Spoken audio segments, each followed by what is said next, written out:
welcome to Iran, the Untold Story Podcast, where I'm delighted to be joined by my guest, the Honourable John Baird. John Baird spent 3 terms as a Member of Parliament in Canada and served as the Minister of Foreign Affairs from 2011 to 2015.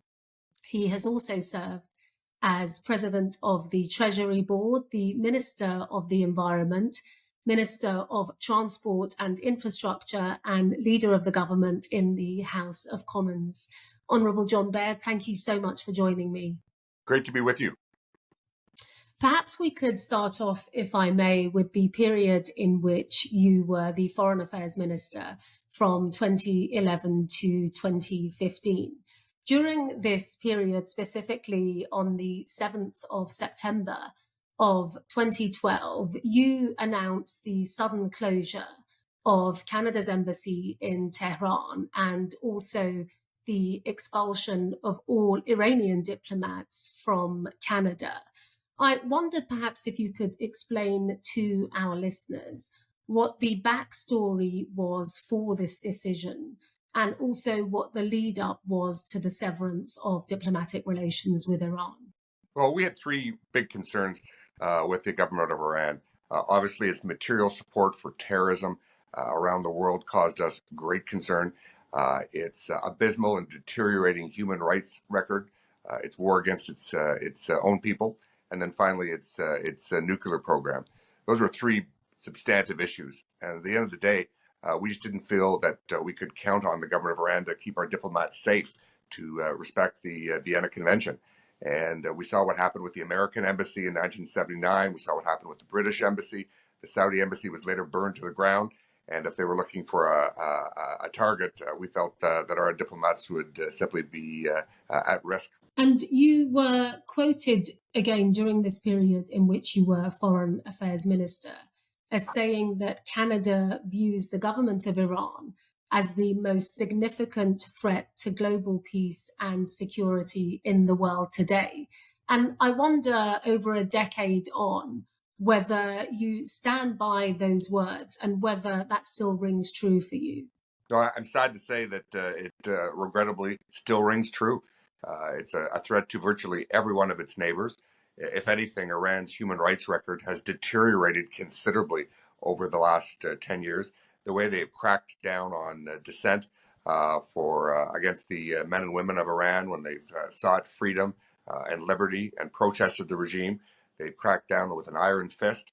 And this is just an ongoing behavior that we've seen back since the massacre in 1988. And you're clearly, from my research, an advocate for the necessity of a very firm policy with the Iranian regime. An alternative policy option would be, put in its simplest terms, to offer concessions to the government in Tehran in the hope, some may say vain hope, that Iran is capable of one day changing, referred to some as a policy of appeasement. I wonder where you stand on this policy and also whether you see any dangers in pursuing it. I think appeasement with the mullahs in Tehran is not just a bad policy. I think it's a tremendously dangerous policy. People have tried over many, many years. They can't be trusted to keep deals that they agree to. And if anything, there's just a lack of existence of any moderates within the regime. Every time that there's a change in leadership, there's this great excitement among many in the West that this is a leader that we can work with. This is a leader who can be trusted. This is a leader who is different than the others. But the bottom line is that we haven't seen any moderates come out of this leadership because the mullahs simply won't allow it. And like I said, it's three big challenges. The nuclear challenge is a huge threat to peace and security.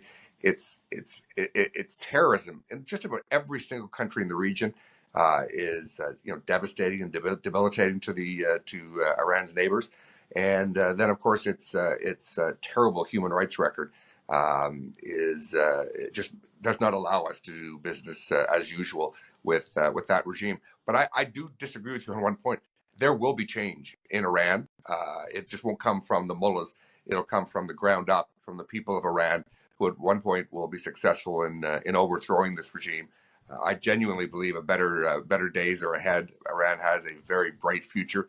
It has a very smart, well-educated population that overwhelmingly doesn't support the either the clerical regime or the political regime in Tehran. And the people of Iran will remember who spoke up for them and who stood by them in these dark days. And similarly, in a bipartisan conference in Canada of February of last year, you noted, in fact, this change that you say is coming.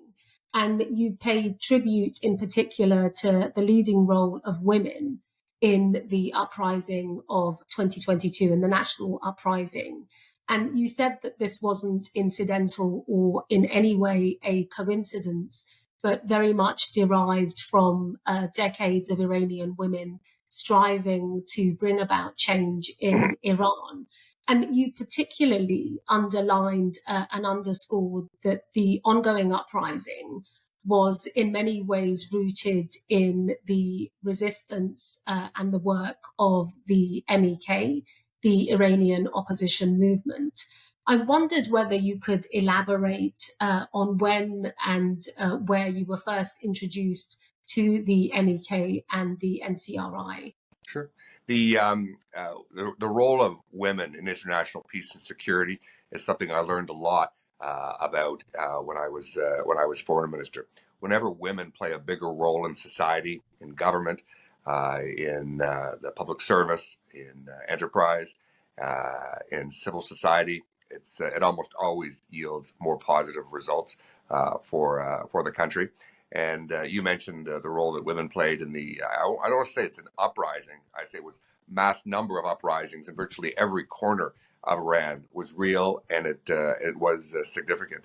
And obviously, the National Council of Resistance of Iran is an organization with a lot of women leaders in various parts of the organization that has been played an incredible role at highlighting the plight of the Iranian people, not just at political levels, but right around the world. It's helped expose this regime, and obviously Madame Mujahedin has done a remarkable job with the 10-point plan to see democracy, freedom, and equality of men and women come to Iran. And that offers a remarkable blueprint for a future free Iran. And you've mentioned specifically the role of Mrs. Rajavi, who's the president-elect of the National Council of Resistance of Iran. I understand that you have met her on numerous occasions over the years. And I wondered if you could elaborate on what your views are on Mrs. Rajavi as a leader, and also what values specifically you've seen in her that allows you to lend your name and to support the cause. Well, she's a remarkable woman who has led a remarkable uprising, a remarkable almost a government in exile.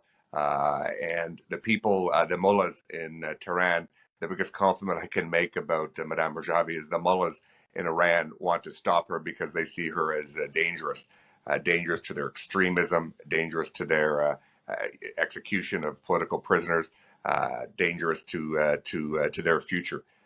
They fear democracy. They fear freedom. They fear liberalization of the government in Iran, and that's why they don't allow. That's why the mullahs will not allow a woman to run for president. I mean, there was, I think, 5 candidates were approved just recently to be able to contest the next elections, but we can never accept an election result when women are not allowed to put their name on the ballot. And Miriam Rajavi represents the very best of Iranian women, in my humble opinion.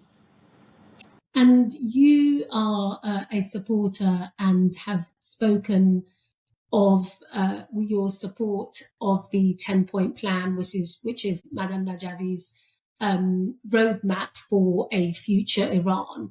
Why specifically do you support her 10-point plan? And do you view the National Council of Resistance of Iran as a viable alternative to the Iranian regime? Well, I think if you wanted, it's not good enough to simply want to get rid of the mullahs in Tehran. You have to have a brighter future. You have to present an option, an alternative to for the Iranian people. I mean, only the Iranian people should be able to decide their future, who their representatives and who their governments are. But the 10-point plan does represent a pretty bright alternative in terms of the values and a future roadmap for the country. And it's an excellent start. And it also gives the political activists trying to overthrow the regime some hope, a realization that it can be different, that it can be better. And in the national uprising of 2022, and in fact in uprisings prior to that, I would say fairly consistently in all of the chanting and in the graffiti around Iran, one of the most popular slogans is always no to the Shah and no to the mullahs. Very much, I think the Iranian people saying what their views are, which is that they will not return to a monarchical dictatorship, but also very much reject a theocratic dictatorship. I wondered what your views are on those that have aspirations of a return to the monarch in Iran. Well, listen, I mean, if you look at, we must all be students of history. Otherwise, we'll repeat the mistakes of the past. Obviously, the human rights situation in the 60s and 70s was very bad, and of course, it got demonstrably worse when the Shah was overthrown. We need to look at what type of values, what type of foundation a future government could look like in Iran. And things like getting rid of the death penalty, things like the equality of men and women, things like freedom, things like free enterprise, things like representative government, all the things and the values that are being promoted by the NCRI offer a viable roadmap. And the one thing I try to tell people outside of Iran is that the Iranian people and the Iranian regime are very, very different. The people of Iran embrace globalization. They embrace the West. They want a thriving economy. They want their daughters to have the same opportunities as their sons. They want to get rid of the death penalty, which is being used more than in any other country in the world. And I think the 10-point plan gives some hope, some aspiration that things not can be better, but things will be better. And do you have any recommendations, or what, in your view, can governments do in order to facilitate and to assist the Iranian people to bring about the change that they themselves so desperately want and are so willing to bring about? I think we need to speak first and foremost with moral clarity. We've got to abandon the policy of appeasement. It's failed. Things are perhaps worse today than they ever were.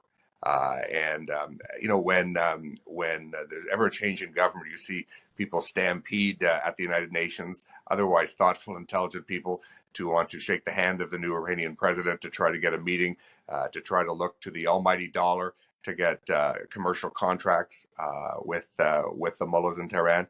And we've got to stand for our values. We've got to represent our values in our policymaking. And the first thing we can do is just reject the notion that this government represents the Iranian people and that they can be trusted. These people, you can count on them to continue their behavior of the past, because that's what they've done since 1979. And frankly, even in the last 20 years, it's gotten worse. And it was pretty bad going back to 1988 when the massacre happened.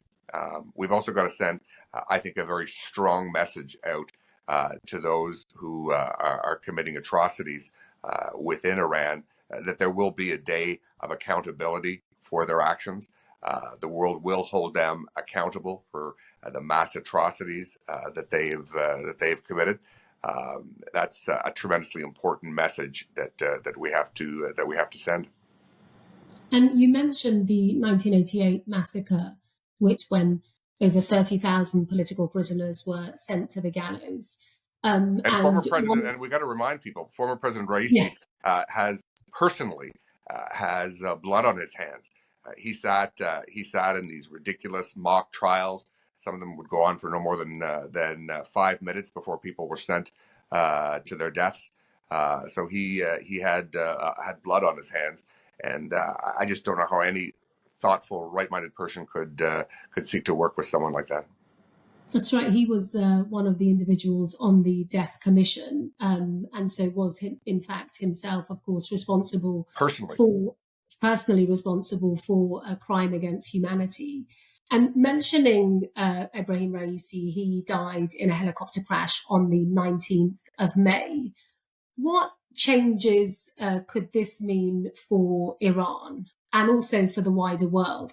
What change could be brought about by his death? Well, we'll watch very carefully if there's any change in policies or in approaches from a new president. But while the president may change, the clerical leadership does not change. And Raisi could have very well been the next supreme leader. And the fact that that's not going to happen, I think, is one bright spot in 2024.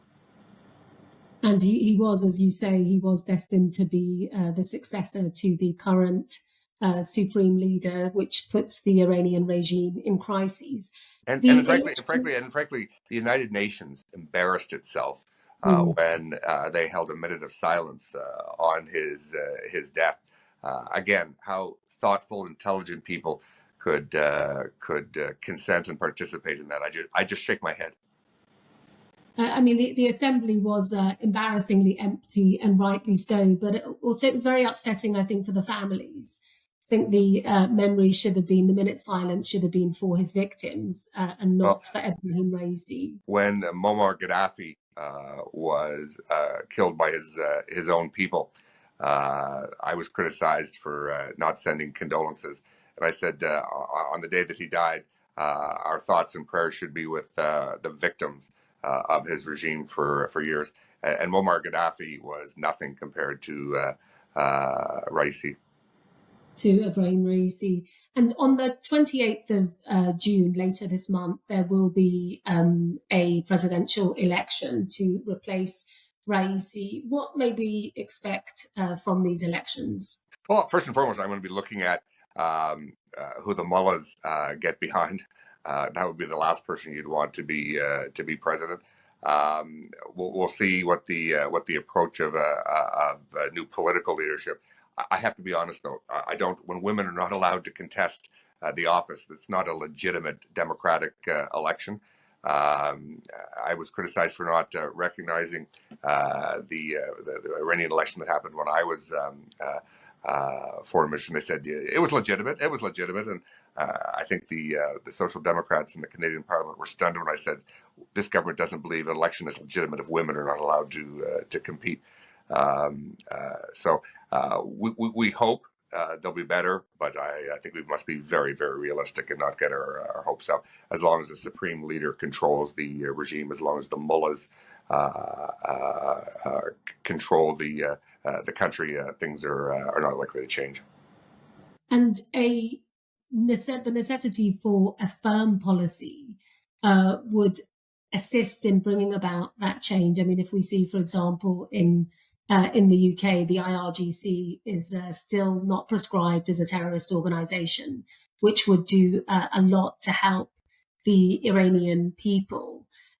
What other, I mean, do you see where Western governments have gone wrong, and perhaps why that could be, and why a firmer policy isn't being taken? That's why holding the regime accountable doesn't have to wait until the regime falls. It can happen now. The IGRC killed dozens and dozens and dozens of Canadians when they downed a civilian airliner 5 or 6 years ago. So the reach of the IRGC has actually killed dozens of Canadians far from Iran. So this is something that is required. It's a journey, and the more we can bring other governments on, the better. In my opinion, we fought hard to get Hezbollah listed as a terrorist organization, but eventually that happened, and even in the EU. And those friends of the Iranian people, like myself, are going to continue to persevere in ensuring that the IGRC is listed and held accountable. And each of these militants in the IRGC has to go home to their wife and children. They have to look at their mother in the eye, and that's a perfect example where women inside Iran will play an important role. And I was just wondering, in terms of the experiences that you have had over the years with the NCRI and with the MEK, are there any values in particular that you've seen in the leadership and in the organisation that's made you advocate for them as a viable government for Iran? I think the moral clarity and the values that they hold are truly remarkable. When we gather later this month, you're going to see people from all over the world, conservatives and liberals, social democrats, black and white, Jewish and Christian. It's a remarkable gathering, and you can see the enthusiasm of the diaspora communities that gather from around the world at these conferences, and the optimism that this government will fall. It's only a question of when. Obviously, 2022 was remarkable to look at the courage and the convictions of the women that led the reforms. And it's not just the NCRI; it's students, it's unions, retired teachers. I already mentioned the women. If they can get all of the energy of the people of Iran to consolidate it around the right values and the right future, Iran will be able to be free and elect its own government, not having one imposed by the mullahs. And this podcast will be listened to and watched by people inside Iran. Do you have a message for the people of Iran?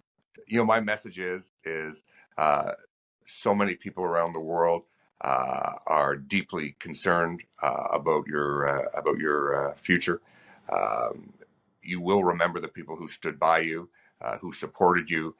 We're not going to cease and desist. We're going to continue on with this struggle for freedom for the Iranian people. We will continue to be vocal. We will continue to be strong advocates for the leadership in Tehran to be held accountable for what they've done. Iran has incredible people. They're tremendously well educated. It's got great natural resources. It's situated in a part of the world that if was free of terrorism and free of armed conflict, Iran could be a G20 country, could be thriving economically if it took a different path. And we're going to support that path for the Iranian people. And finally, may I ask you to leave our listeners and our audience with 3 adjectives that, in your opinion, best describe the Iranian resistance movement, and also why you've chosen those words? I think I would start with courageous. It is,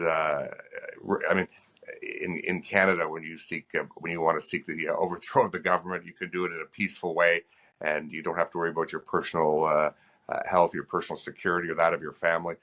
So the courage that the activists show all over the country I just marvel at. Their strength is an enduring strength is something that is also remarkable. But so too is